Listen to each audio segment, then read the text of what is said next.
Hola, buenos días. Le mando un saludo a todos, un saludo a todas.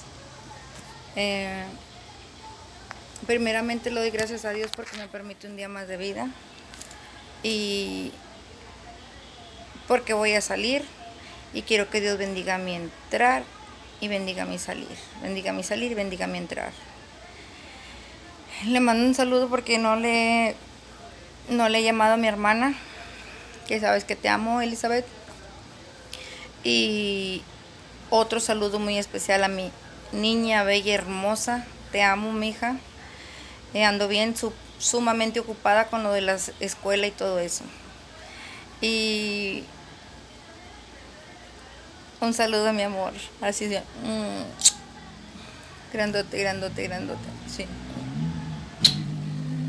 Muy especial, especial, sumamente especial.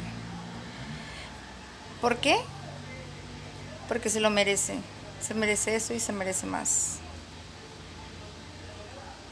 Así es. Así que, mi amor, te mando un beso. Mi amor, te mando un beso, te mando todos los besos del mundo. Y te mando todo mi cariño. Y Elizabeth, ah, no sé por qué no te he llamado, he estado bien ocupada. Y sigo ocupada. Hoy todo el día, primeramente Dios, voy a estar bien ocupada. Y ah, espero desocuparme temprano para poderte llamar. Le mando un saludo a mis sobrinos, que los quiero, que los amo mucho. Y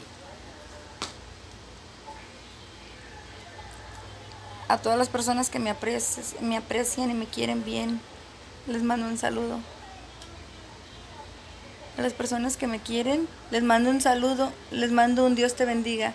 Y a las que no me quieren, también Dios te bendiga. ¿Ok? Bueno, bye. Eso era todo, eso es todo. Ya.